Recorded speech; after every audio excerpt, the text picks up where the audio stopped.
Yes, first of all, let me thank you for giving me the opportunity to be here. As Professor Ling said, I'm John LeClair, and I'm running for School Board District 4, which was the seat that Ian Vincent held. That I guess he's retiring, so I'm running for that district and looking forward to it. All right, so I moved here in 1976 with my family after my father retired from the military, or from the Army actually, after 23 years of service. And from that point, 1976, obviously that was a long time ago. That was when there was no Murdoch, where there was only one high school. I started my school career at Port Charlotte Junior High School. So it was a junior high back then. And then I went on to graduate from Charlotte High School in 1981.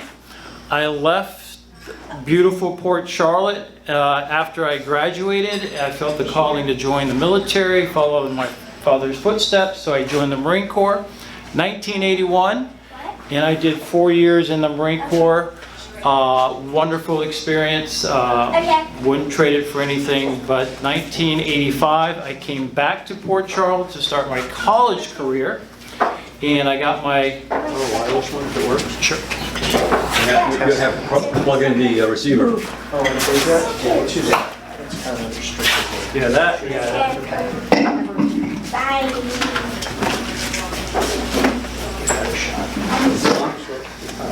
Turn it on. It's on. Sounds like it's on.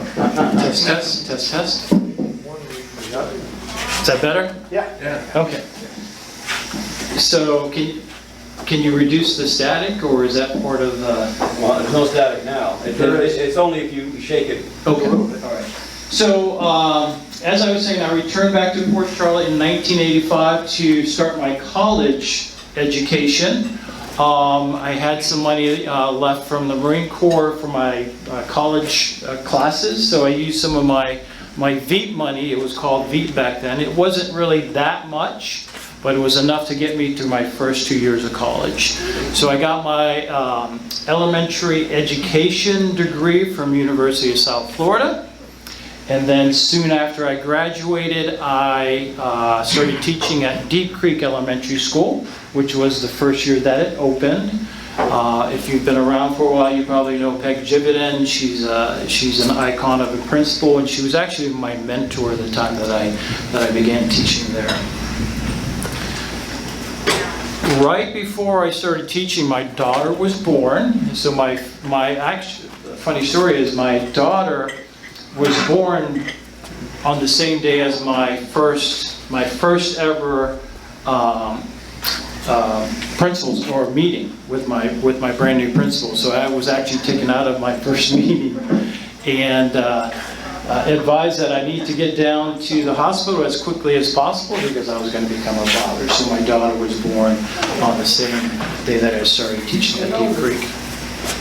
So I taught at Deep Creek for about 11 years, and during that time, obviously when my daughter was school age, she started going to Deep Creek Elementary, but I also started my master's degree in ed leadership under the mentorship of my principal, Peg Jividan, because really, I asked her, I said, I really love teaching. I love what I do. I love my small core of students. I don't want to lose that connection that I have with students. And she says, you're looking at it totally wrong. I says, well, what do you mean? She said, you have an impact on your core students, those students you're in front of every day. Once you become an administrator, you have more impact over more students because you affect change, you create a great learning environment for those students. So she kind of turned it around for me a little bit and encouraged me to obviously get my master's degree. So I got my master's degree in ed leadership through Nova Southeastern University, completed it in a year, and then as soon as I graduated with that degree, I told myself I just spent all this money on my master's degree, so anything that comes open, I'm just going to apply for that requires a leadership degree.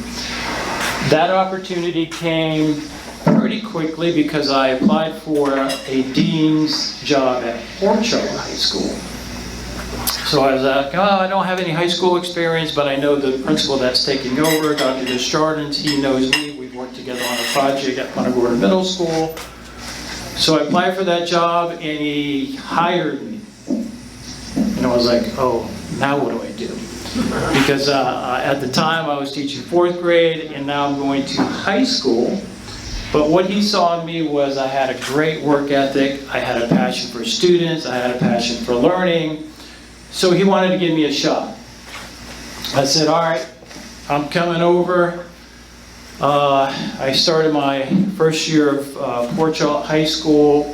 Funny story though, a couple weeks after he hired me, he called me on the phone and said, hey John, I'm telling you right now, you're going to hear that I'm leaving Port Charlotte High School and I'm going out of state. He says, don't believe whatever you hear, don't believe it. I'm staying. You're in, I'm staying.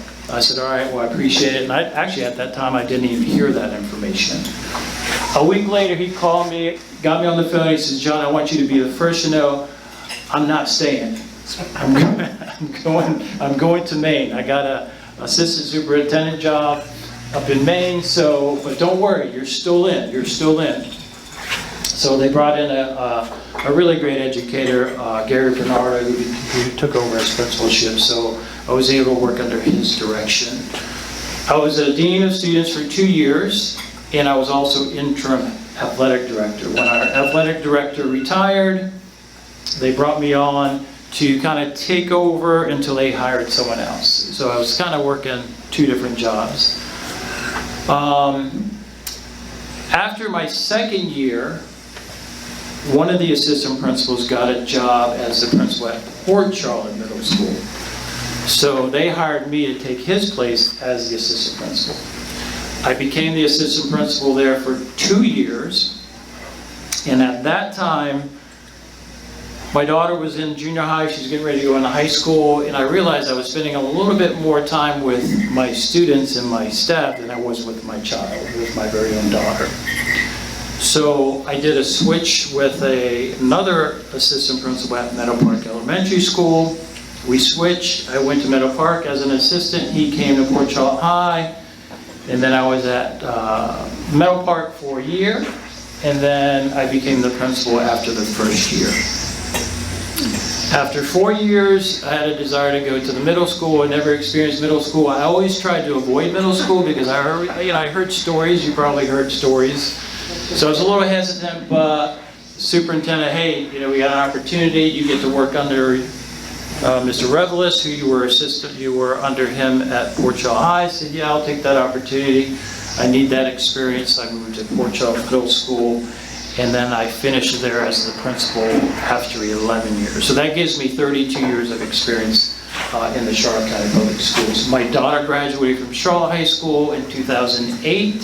She suffered through the Hurricane Charlie madness. I don't know if you guys were here for that, but pretty crazy stuff. And then I have 3 stepkids who also went through the system. They graduated from Port Charlotte High School. The oldest one is in the Air Force. He's a bomb technician, and he's stationed in Aviano, Italy. And I have 2 other stepsons. They are student athletes at the University of Louisiana, Monroe. And believe it or not, they're both kickers. One is the kickoff specialist and the field goal specialist, and one is the punter. And then that brings me to March. I retired in March, right after spring break. And then that brings me here. Right. First question is, what do you believe is the proper role of government in education, and what is the proper role of American government in general? Or somewhere like that. Well, to me, government guides, and I'll speak in regards to the school system, they guide policy and they guide, they give direction as far as, what should be taught, how things should be taught and stuff like that. So, obviously as a former military person, You know, I'm a rule follower, I'm a policy follower. As an administrator, I follow policy.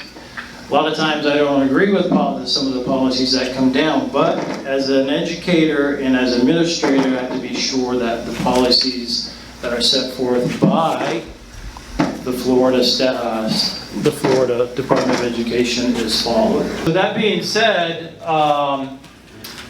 there should be some autonomy as far as how local districts operate and create or disseminate the policies that are created. Look at what's coming out of our federal government to the local level, CRT and all the other cute woke things. Overlay that to the answers you just gave.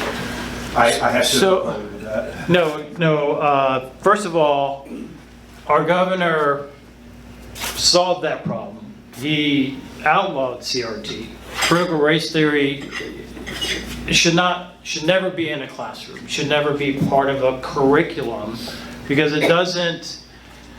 We are here to educate our students. You've heard it: reading, writing, math. It's the 4 core subjects: math, English, reading, science, and social studies, and throw in some electives. There's nothing. Teachers should not be throwing in their personal experience or their personal bias or their opinions on something that is factual or that should be taught according to the standards. The Florida DOE hands down the standards that we are supposed to teach our students. We are mandated to follow that curriculum. So we should not sway from that curriculum. And as I told my teachers, stay focused on what's important. And that's the curriculum. That's the standards. And I tell my students, stay focused on what's important. That's your learning. We should not be throwing any bias in there. That's the job of the parent. The job of the parent. If they want to throw that in there, that's their responsibility. But thankfully, Governor DeSantis took care of that and made sure that that was not part of any teachings. Yeah, so John, you taught up until March. What did you do prior to March when a teacher put their own CRT pen on a lesson? So it had to happen with the number of teachers you have there at the middle school. So during my time at Port Charles Middle School, that's never occurred. If it was to happen or to occur and they are not following the statute, then I'm required to address that. Depending on the situation, trust me, you're always looking for parent involvement with parents, but if one of our teachers do something wrong, the parents are very quick to letting us know, which is very important because a lot of times we don't know unless a parent tells us. So I have no report of any teacher at my school teaching CRT or... I'm wondering, I don't think that there's a place in the school for teachers to be professing that what their sexuality is and their sexual preferences. I agree. And I agree 100%. Apparently that happens from time to time. Well, I mean, since I started teaching 32 years ago, the world was a little simpler. I'm old school. My students didn't know my political views or my political background. They shouldn't know. I should not have a twist or I shouldn't have a spin on my political views because that's my personal business. On the same thing, they shouldn't. I didn't share my family experience or my personal business. That seems to be different these days, and I don't really know why, but I think it's wrong. I think if we don't keep a handle on that, then things are going to get pretty bad. I agree totally with you. a teacher should not be sharing any kind of experience with their gender, their Having sexual. photographs of their family in the classrooms. Now, I don't have a problem if they keep that within their space, their teaching space. But if it has something to do with, if they're trying to, I guess, not really flaunt, but Import. yes, Yeah. promote, then that's an issue, Right. And I have to tell you, we have those kids walking through our classrooms every day. Every school has those kids. I don't know about elementary, but I Right. know middle school and high school, those kids are walking through the classroom or the hallways. We have to be obviously sensitive to that, but we also have to make sure that, number one, it doesn't become a distraction to the learning environment, and it doesn't mean that it's a topic of conversation amongst teachers and students. That's a big no-no. And like I said, I'm old school. I can probably tell you maybe 2 people in my entire staff might know my political affiliation. And that's the way it should be. Right. So I totally agree with you. And another candidate has stated that Charlotte County Schools do not have a problem with bullying. From my observation of one middle school and one student that I know who has been bullied, there is a big problem there, and from talking to somebody else, I know that they've got papers this high of reports of bullying at their front desk. So, that's a good question. Bullying is not new. And it's not just in It's something schools. that, when I started teaching, bullying was part of the climate of the school. Long before I started teaching, I'm sure bullying was part of the climate of the school. The difference is, and it's a big difference, is back when I was in school, if I was bullied, it would end at the end of the day. I would go home, I'd do my thing, I'd go play my sports, and it would end. These days, it doesn't end. A victim can be bullied 24 hours a day. And you held up the phone. You're exactly right. That is the culprit.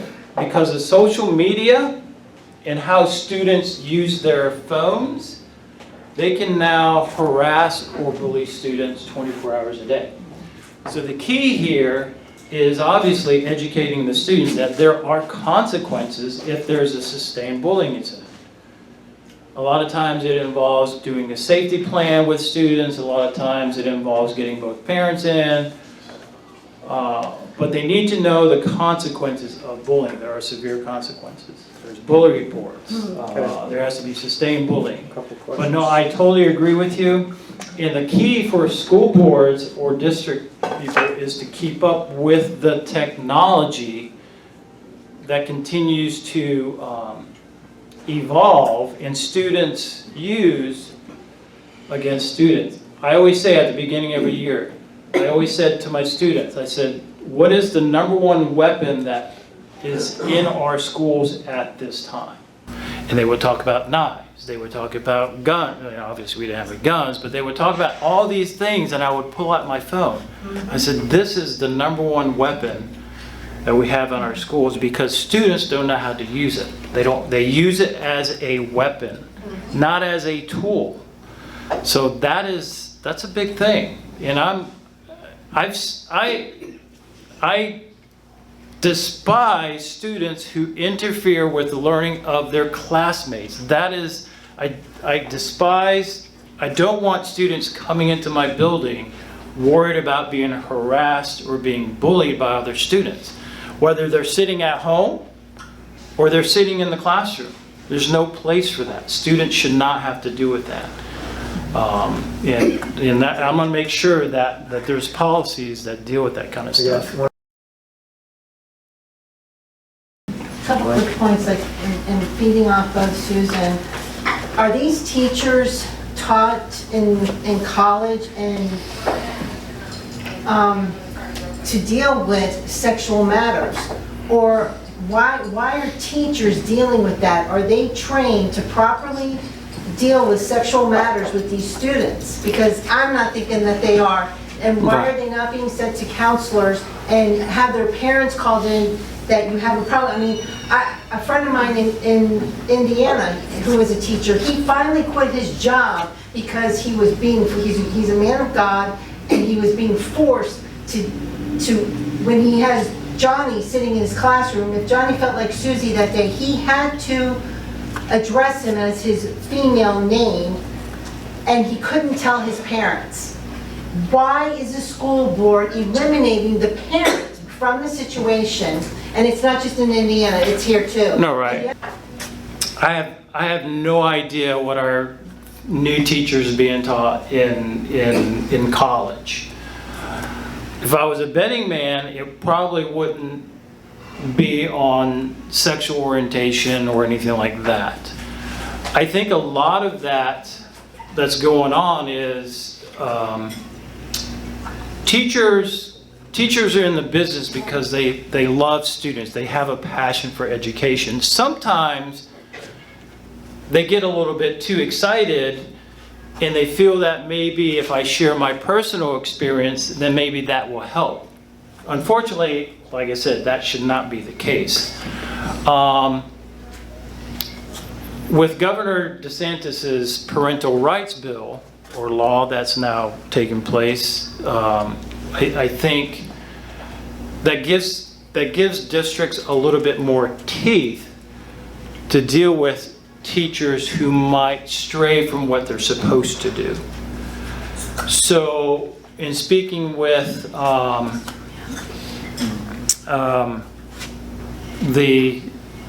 what you were just talking about, if a kid says, hey, I want to go buy Julie instead of Johnny today.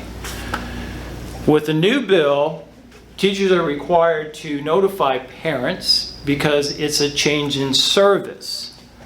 Now, I'm familiar with the video that's been floating around of someone in Charlotte County that says they're not following that particular law or that new bill.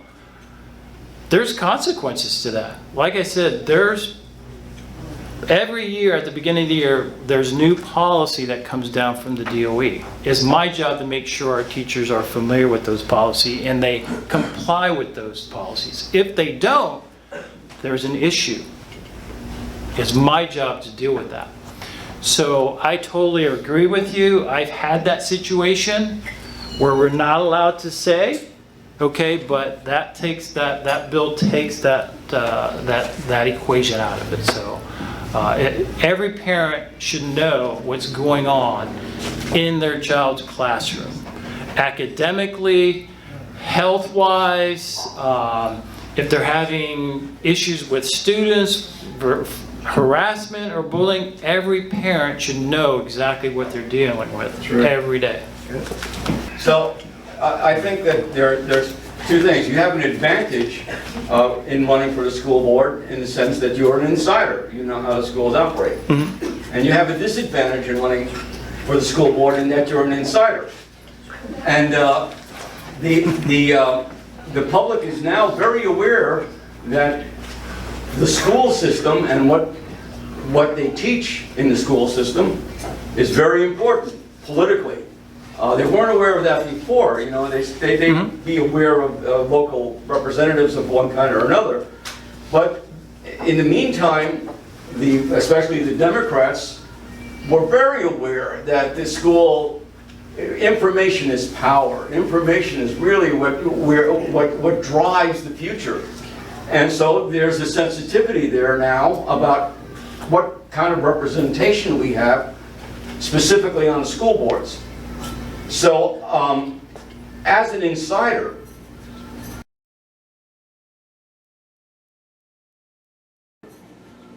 you may have opinions about what's going on in the school board. You may not have opinions. I don't know. You know, we have all interviewed various people who are running for the school board, to include the person you're running against, who's a member of this group. And we have Mr. Benjamin there, who also ran. Kara Reynolds was here. So we have kind of an idea of what's going on. How do you respond to the fact that you are an insider, and the public is going to be very wary of what you bring to the table to the school board? So I've heard that. I've heard being referred to as an insider, or and I respond to that by saying, you know, I'm knowledgeable, I'm experienced, I know the workings of a school. Do I have experience at the school board level? Only the experience as far as when I sat in a school board meeting as a principal. I do know as a school board member, you know, your number one job is making sure we follow policy, making sure that the superintendent does his job appropriately and efficiently. As a person who has experienced all levels, elementary, middle school, and high school, I think that gives me an advantage, because I don't believe there's anyone on the board that has had that experience. So I've had that experience. But on top of that, I've lived here since 1985. I've seen this community. I've seen my students become adults. I've seen my students become valuable members of this community. And I want to continue that. I say I served my country in the Marine Corps, I served my students and parents, but now I'm ready to serve my community. If they want to look at that as I'm being an insider, I can't change that. I can't change that. But what I'm saying is I will use my experience and my passion for education in my community to make sure we do what's right for our students. If that's an insider, great, call me an insider. That's exactly what I need to do. That's exactly what I want to do. So, Still got one, Bill? Yeah. One from Bill, one more from Bill. yes? I got more. Based on what she was asking about the bullying, I want to know if you're going to take a hard line on this stuff. Yes. There you go. Yes. I Yes. mean, because we'll hold you to account. You Because it only takes can one kid. 100% hold me accountable. I believe in accountability. I take ownership of my actions, and I can guarantee you 100% I will take a hard stand against bullying. There's no place for it. I've seen it. I've dealt with it. Even as a child, I've dealt with it. And there's no place for that. So, Okay. yes, I appreciate your passion on that, because I totally agree. Students should not have to deal with that. There's no place for it. You're one of how many votes in the school board? 5. 5. 1 of 5. 20%.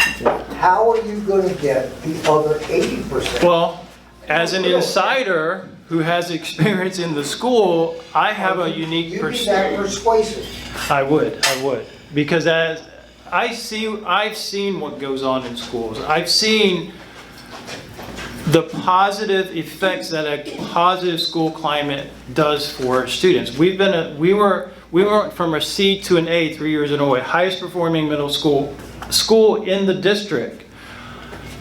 That doesn't happen because you have a climate of bullies, or a climate of kids who don't want to work, or you have a climate of teachers who don't want to teach what they're supposed to. You have a climate of kids wanting to be there because they feel safe there. So if any school creates a climate or allows a climate of students who are afraid to go to school, that's a problem. I need to deal with that.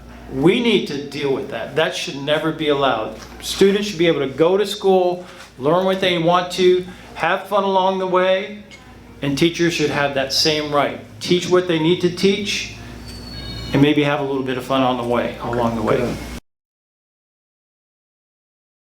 Yes, do you believe in free speech at the school board meetings and outside a school? Free speech. Yes. Yes.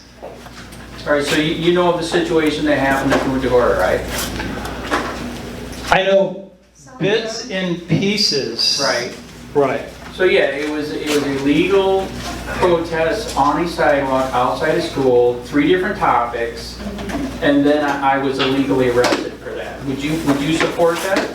So were you on public property, not on school grounds? Public property on a sidewalk outside the school. So was there anything else involved? Were you wearing anything inappropriate? Were you saying inappropriate words? I don't know the whole story. So free speech is free speech. Mhm. And yeah, there's a lot of Karens that got triggered just because I was there. So if they made a response, I of course would respond because that's free speech. And of course they just blew it up Yeah. to no end. So go back to yes, I agree with free speech. I don't know your total situation. I'm not going to speak to that. Good. I got one more, just one more. Good. Okay, in your opinion, do you believe it's the government or the school's fault for making a favorite spot for shooters to be schools? Because I remember growing up, I'm 57, I'm from Grand Rapids, Michigan. We didn't have fences around. We had the gun in the back of the car for shooting later, and you might be older than I don't know how old you are. They used to teach how to shoot at schools. Do you believe it's partially the government's fault and the school's fault for making a gun-free zone, and that's why they're going there, because it's a gun-free zone?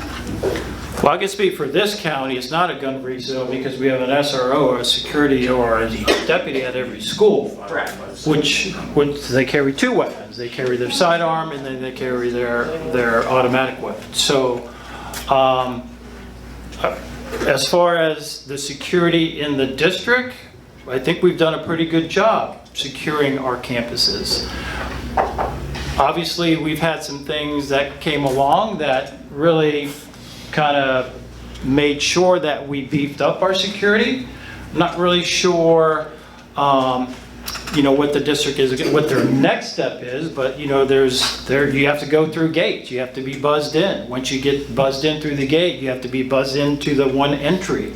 All the doors are secure. You have a security person. At the middle and high school, you have an actual security person. You have an SRO. It's not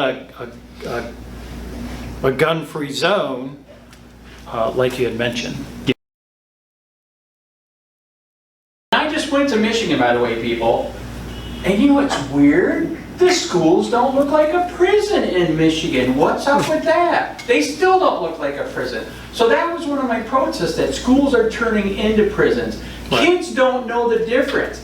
They got a cop around, they're fenced in, you gotta be buzzed in, and then all of a sudden they end up in jail too. I mean, you literally got some of these SROs with dogs, telling the kids, tell me the truth. Is mommy and daddy doing some drugs? We can take care of that. I can't speak to that. Yeah, I can't speak to that. I don't think that's going on, but you whatever you want to say about that. But how could the school board affect our public schools? And you mentioned the basics like math and English, but to include or increase curriculum relating to critical thinking or logic. In other words, how to think rather than what to think. So critical thinking. You're talking about critical thinking. Yeah, so not that's critical race. Critical thinking. critical thinking. So that's always. The way the standards are written, it's based on different levels. There's the basic knowledge, there's the medium knowledge, and then there's a full understanding, the critical thinking part. It's always difficult. It gets more difficult when it gets to the critical thinking because kids don't want to think these days. They want the quick answer. They want the short answer. So it's always tricky on how to do that. Now, obviously you know about the state testing, the FSA, Florida Standards Assessment. They do have questions on critical thinking questions. Now, the state is adopting a new set of standards, and it's called, I believe it's called the BEST standards. Benchmarks for students for critical thinking. In other words, they're focusing more on critical thinking. But you're right. How do you get from, you know, the basic knowledge of something, the factual knowledge of something, to how do you use that in real life, or how do you apply that to another situation? It's always tricky. America's become a country in which the government affects every area of our lives now. It's a lot more than it used to be. Would you suggest and fight for actual intense civics teaching and civics courses that teach things like the original intent of the founders of our country, intense training on the original intent of the Constitution, and even how our state and local governments are actually supposed to function? No, I totally agree. That needs to be part of the curriculum. Maybe expanded upon, and I don't know if you know this, but every 7th grader goes through a civics course. So every 7th grader in the state of Florida has a full year of civics. Now that curriculum obviously is based on factual, you know, historical stuff, and it's a pretty good curriculum.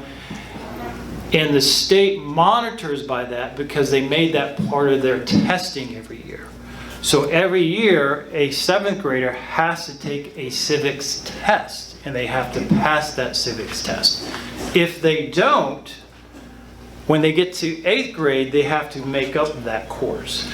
So just as a side note, my school has always outperformed the other middle schools when it came to the civics instruction. That's another set of standards that's pretty stringent, and the teachers have to follow. I do believe they're talking about making that a high school course also, which I totally agree. What do you believe is the proper role of the parent in education, and how can you support that role? All right, so parents should obviously be totally immersed in their child's education. There should not be, and I tell my parents, you know, a lot of parents, they get their kid through elementary school, and they're kind of hover over their kid in elementary school. They make sure they have the right teachers, they make sure they get into the classroom, or they get into do all the activities. And then they finally finish elementary school and they go on the middle school, and then they're like, maybe I can relax a little bit. Let me step back a little bit, give my kid a little more freedom. It's the total opposite.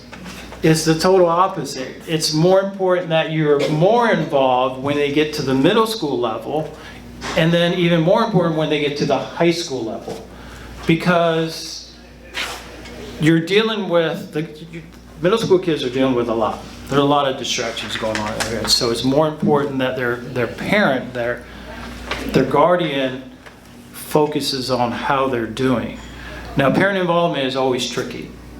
You want parents to come in, you want them to be involved. You have those parents who are involved in PTO, you have those parents who are involved in SAC, which are great, but a lot of those parents can't do that kind of stuff. So what I tell my parents, the best thing that you can do as far as parent involvement is when your child gets home, sit down with them and say, hey, what did you learn?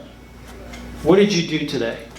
And then if they say, well, I didn't do anything today, I didn't learn anything, then you get on their Focus account, their portal, which has their grades, which has their assignments they completed, and then you start to have conversation about that. Hey, Luke, you said you didn't do anything in math, but why are you sitting at a D? You're better than that. Parents who have those conversations with their kids, I would much rather have 100% of my parents do that than come in and do PTO. If every parent did that every night with their kid, that would be fantastic. How would you attempt to get parents more engaged in school board meetings and to inform them of what's going on or coming up? As a school board member, when you get in there, trying to get them more involved and making it easier for them to get involved. So, I think the best thing to do is obviously have that transparency. You know, you're not going to get, you know, all your parents in there, and even some, you're not going to get all your parents engaged. But the more parents you get involved, you get engaged, the better they know what's going on. So I know that the school board meetings start at 5:30, and I know some people, you know, obviously they get off work at 5:30, they can get there. In the school board workshops, they start at 9:30. It's even more difficult. So I think if we need to take a look at if it means getting more parents involved, if we need to adjust the times, obviously, you know, access to like videos of the school board meetings or access to videos of the school board workshop would be helpful. Not really sure the logistics of closed circuit TV. I don't know the cost involved in that. But really, if you want more parents knowledgeable about what's going on, let's make it easier for them.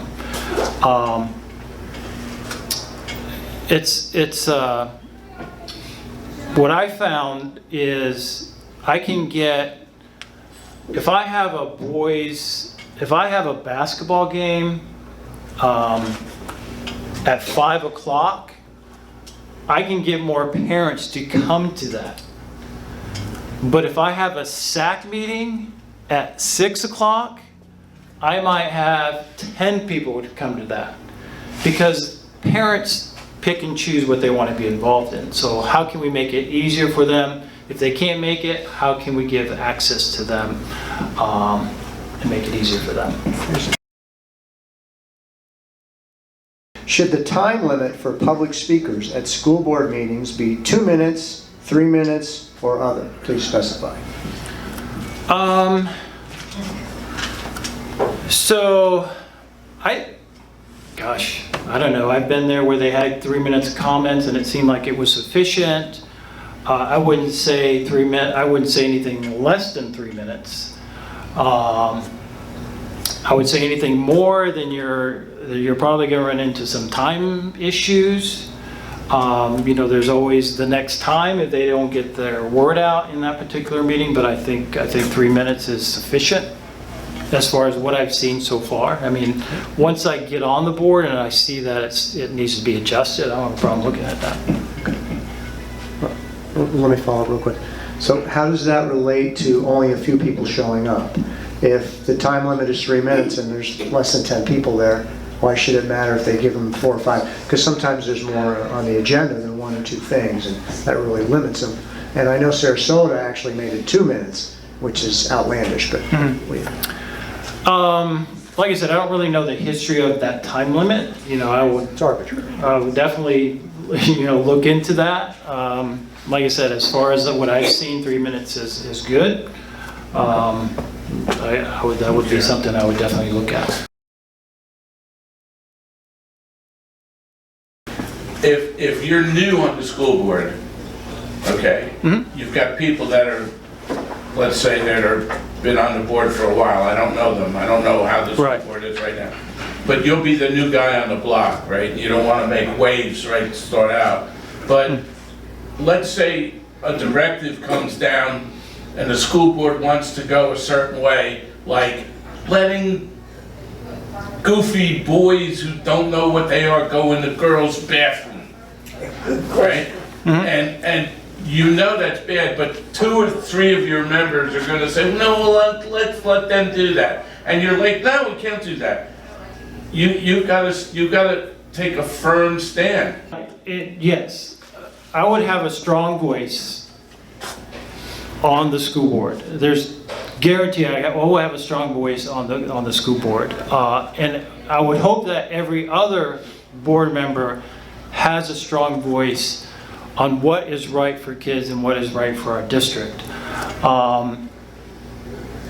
It's important that we not only follow state statute, but we make sure that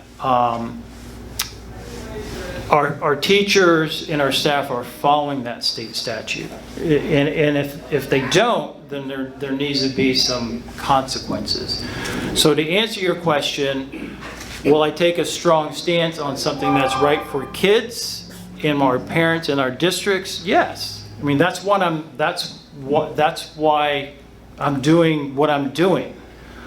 Just like I would as a principal of a school, I would take a stand on what's right for my students. So yes, even though I'm 1 out of 5, I will have a strong voice for. How do you feel about the relationship between the school board and the superintendent? Does the superintendent have too much power? And if you were on the school board, would you try to have the school board more involved in decisions, even if the superintendent is against it? So that's a good question. So the school board is the superintendent's boss. They are responsible for making sure the superintendent is doing what he was hired to do. And they're responsible for his evaluation. The superintendent is responsible for like the day-to-day business of the district. So there should be, there's obviously a professional relationship, but also, you know, the superintendent needs to understand that you're my boss. You're my boss, and this is. Do you think that's the case? I do. I mean, I've seen. You know, I know. I've known Mr. Dionisio since he's taken over.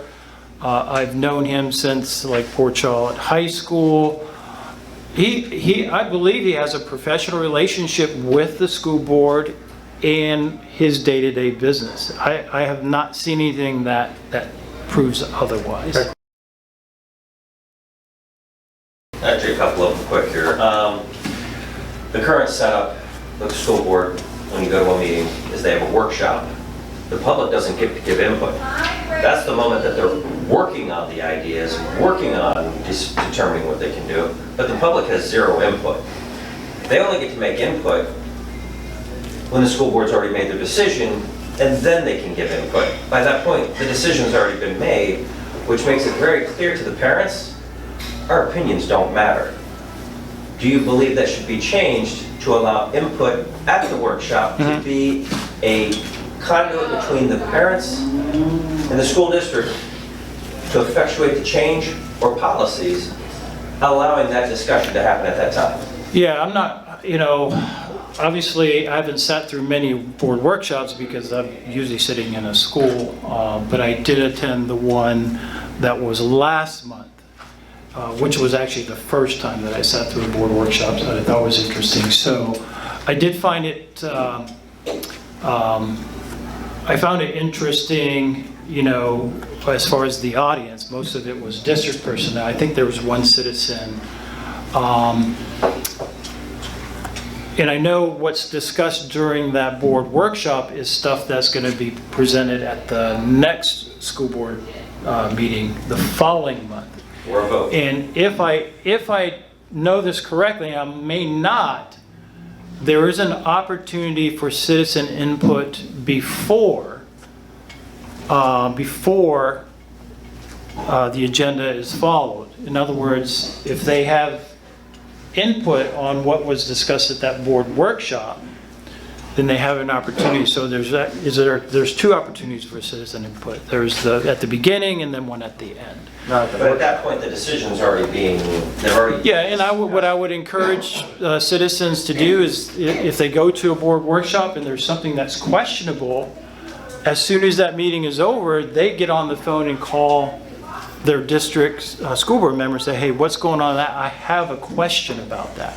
So they need to be able to question that. Getting into the same situation during the COVID situation. Whether it be you couldn't wear a mask or you wouldn't wear a mask, which recently it's been determined the mask mandates were actually unconstitutional. The school board segregated parents in the workshops and in the school board meetings. What's your feelings? Should this happen again? Will you take a stand for the parents to not be segregated? When you say what do you mean? Explain, I wasn't, If you did not have a mask on, and you came to a school board meeting, whether or not it was a medical reason that you could not, or you exercised your constitutional right, which has now been upheld in the courts, that the constitutional right to not wear it, the school board made any non-mask wearer actually sit in a separate space They away segregated. I forget what Yeah. the county was, or where, they segregated. Separated. They actually put a wall between with a very narrow viewing area for those people to participate in that meeting. yeah. To prevent that from happening. Do I agree with that? The school board mandated it, Yeah. okay, the board, and they had police or sheriffs or whatever. Yeah. Keep them separated. So the only thing I can think of at that time was the district mandating masks in all school board property. If that is the case, that is school board property. Their job is to ensure the safety of our students and follow the mandate. So if they felt that it was in the best interest of safety for our other students, and they allowed you to participate by putting you in a different section. And that was a policy set by the school board. Okay, so they proved it was unconstitutional. Anyone that had any critical thinking skills or learned any logic in school would realize that segregating parents into a corner was unconstitutional, whether it's mandated or not. You were in the Marines, you took an oath, right? So what would... Yeah, I took an oath, obviously. So when COVID came out, everyone, they didn't know the ramifications. I mean, it was a scare. I mean, it was a scare for, you know, parents, students, you know, everyone, because they didn't know a whole bunch about it, right? So we follow state mandates, right? So Governor DeSantis says, if you're coming to school, you're gonna wear a mask. If you don't, you're gonna suffer the consequences. What was it, Sarasota County? Or was there a county that's close to us that didn't follow the mandate? They got mandate and somehow they got fined and stuff like that? Sarasota and Palm Beach, I believe. Okay. They told them, don't wear a mask, it's up to the student and the parent's choice. That was later, though. No, we were going to mandate it. Now, the governor, I don't... That was later. That was later. After we figured out, you know, the masks probably didn't help as much as they said, then they made it optional. They made it optional. A kid can come to school with a mask, or they can come to school without a mask. They don't need permission from a doctor to not wear a mask, and teachers had that same option.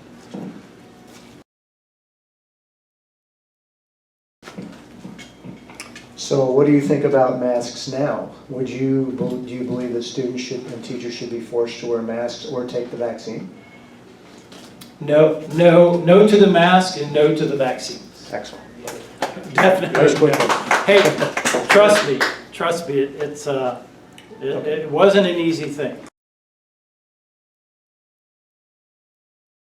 Where do you stand on private schools, charter schools, vouchers, parental school choice, and fair competition among schools, public and private? Good question. So, you know, that is a good question. I totally agree with school choice. I mean, you know, I'm probably, you know, not, most administrators don't agree with school choice. I agree with school choice. Parents should have the right to take their kid to any school they want to. Whether it's a charter school, whether it's a private school, they should have that option. Now, I know we have 2 charter schools in Charlotte County. We have that Babcock Ranch, we have Florida Southwestern, but those charter schools are held at the same standards that our public schools are. Now, what I don't like about it is the funding that is taken out of the district and given to those charter schools. That's what I don't like about it. But the private schools are a little bit different because they have a little bit more flexibility on curriculum. Obviously, the parents are the ones that pay for that. You made a statement. You said, I heard it, it's recorded. The administrators are not for charter schools. Or why? Money. It's about damn money. Questions? Yes, so some of the funding that would normally go, every student that attends Charlotte County Public Schools, just like any other student, gets funded. We work to reduce the number of unnecessary administrative positions and the bloated budget for such in the school system. So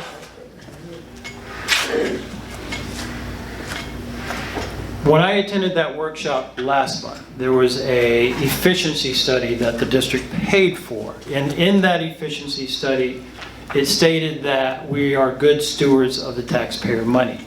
As a matter of fact, they gave some suggestions on how we could improve.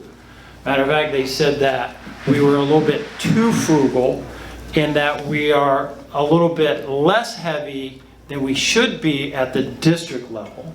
So the key is, if the district is going to pay for an efficiency study, what information do we take from that? If we need to improve in some areas, how can we improve? You just don't spend the money and not use that information. Now, when you say top heavy, are you talking about district level, at the school level? Any administration, the teacher should, Yeah. I think the teacher should get a majority of the money, but I think there's too much paid for administration. They get huge salaries and the teachers don't get that much, I don't believe. Who did the study? Yeah. It was And who paid for the study or the results? so the study, I'm not sure the name of the company, but obviously it's A company, a outside consultant. I can go hire a consultant. You can actually look at that study. You can actually go to the school board website. You can look at the results of that study. The results.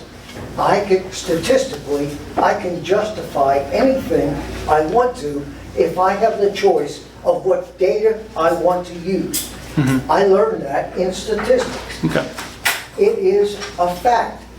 Again, I can hire, you say, oh, there was a study done. I'm challenging his statement over a study. I ask a question. It was independent, I have access to it. I don't have an easy way to challenge it. And I'm not trying to give you a hard time. Yeah. You know where I'm coming from. I think we're administrative heavy. Federal government, state government, and school government. Going along to that study, it said that they were maybe too good stewards of the taxpayer money. Are you aware that this year, the school board gave away $100,000 of our taxpayer money to charity? And how do you feel about the school board members choosing to give away taxpayer money rather than fund it back into the school? Well, that doesn't sound like being a good steward of the taxpayer money. No money should be given to a charity.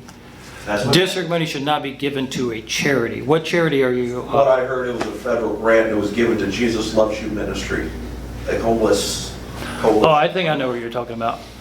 So, Lutheran Services?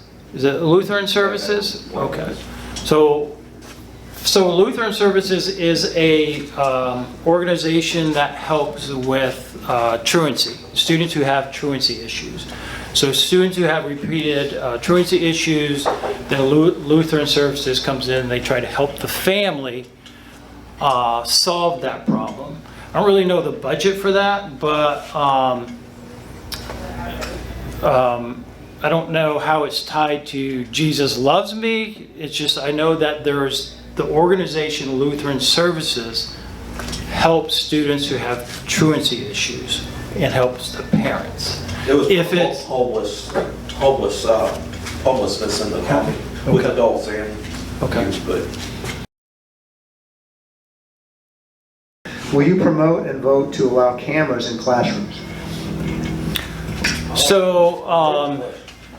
So cameras in classrooms, obviously cameras are in common areas in schools now.